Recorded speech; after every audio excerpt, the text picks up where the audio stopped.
What's going on, guys? It's Just Date here. Welcome to another video, and today we're going to be talking about how to maximize your dating profiles, part 2. And the reason why I'm doing a part 2 for this video is because I don't think I emphasize on how important modern dating is with dating apps and how it's completely reshaped dating as a whole. So today we're going to be talking about not only dating apps, but social media as well, and how you can leverage those two things in finding your lifelong partner. All right, let's get into it. So I had to change my clothes. I just got back from work. We had a long day today, but I'm here to talk about how we can leverage social media in terms of dating. So social media is pretty much the number one dating app out of all the Hinges, the Tinders, the Bumbles. And what I mean by that is that you can easily, if done properly, can DM a girl and get a date that way rather than just trying to swipe left and right and hoping she matches with you.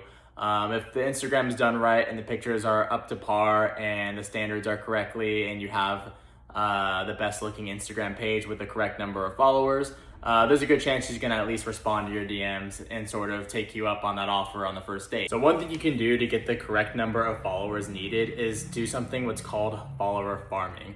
Now, follower farming is when you, let's say you want to follow 100 people a day and at least 20% of those 100 people a day will follow you back, because why not? And when you build that certain number of followers, because you want your followers to at least be over 1,000, anything under 1,000 looks a little aspy according to studies with girls. I know this is stupid, this doesn't make any sense, but this is just what girls usually think and certainly judge you based off of your Instagram. So getting that number of followers will definitely help you, and the more followers over 1,000 the better. I'm not saying I have a crazy number of followers too, but I at least have it over that 1,000 to where I feel I'm in the safe when I go to DM a girl or whatever. I just feel like with the higher number of followers, you are more likely to get that response to the DM, let alone her going on that first date with you. So follow 100 a day. You can go onto random university pages. You could follow just random people that you don't know. But if you do 100 a day for 5 days a week, at least 20% of those followers will follow you back. And when all said and done, unfollow all the rest of the ones that don't follow you back, or even the ones that did. So that way your number of followers to following ratio isn't off, because sometimes you'll also be judged on that as well, because girls preferably want to follow accounts or to engage with accounts that have a higher followers ratio to their following. It's just a weird status looking thing. I don't know what it is. I think it's stupid personally, but this is just what the market is telling us, and the market is really what the girls want in terms of men's status and dating and all sorts of things. So that's number one. And number two, we're gonna be talking about the content of what you want to post on your Instagram, or what your page needs to look like for it to have the best chances of getting a girl to respond back to your DM or take you out on that first date. So girls really do judge you based on your Instagram. That's how they really find out things about you. That's really kind of what they do. And this is something girls usually do with guys they're either interested with or guys that they've seen before. They look up their Instagram and they do their due diligence and their research. So I can't really emphasize how important it is to have your Instagram be the most attractive thing you can have. That really gets the girl in the right, correct mood. So that way she's looking forward to going to see you in person or potentially DMing you back. So one thing I would say that most guys should really do the most is make their Instagram not your entire personality. So to elaborate on that, let's say you're into dirt biking or you're into gym or working out. Do not make your page exclusively on that one thing that you're into or your hobby, because that's just a very, very autistic, divergent looking thing. And a lot of girls just tend to sway away from profiles that seem very aspy or neurodivergent. You want your profile to look neurotypical. And some of the best tips I can give you guys to make your profile look neurotypical is posting pictures with friends, posting pictures of places you travel to, because like I've said before, girls live and die for traveling. And when they see a potential partner that's doing the exact same thing, they look at it as someone who could help facilitate that lifestyle for her and be like a power traveling couple. That's how girls genuinely think of that when they see a guy traveling to different places, especially the places that she likes as well, is a win-win.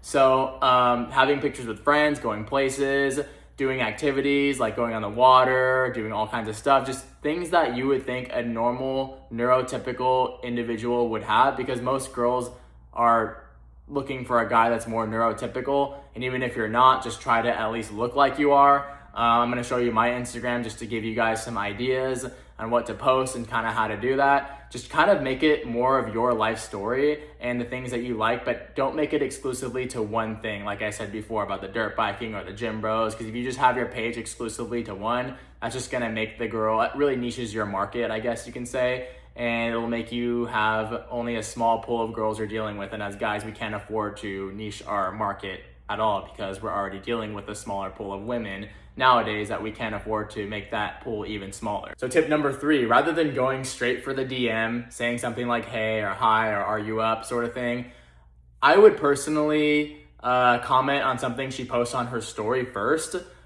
because girls tend to thrive from getting comments on their posts, stories, etc. And rather than commenting on her post where everyone can see you trying to, chirp or flirt or whatever, it's better to do it on her story, because at least she can appreciate that you're showing interest in what it is that she's doing on her story or the pictures that she's taking, and then start a conversation through there. For me personally, I found that to be a lot more productive when DMing a girl rather than just saying, hey, hello, because think about it, your average girl is getting probably 10 to 15 DMs a day. So the best way to stand out is actually show interest in what she's doing, and you're more likely to get a response. I'm not saying it works every single time, but in my personal anecdotal experience, it has worked a lot more than just sending the DM straight ahead into the inbox. And last but not least, this should be something that should be an unspoken rule, but I think a lot of guys don't generally understand this, so I'm gonna emphasize this. Don't look try-hardy in your photos that you post.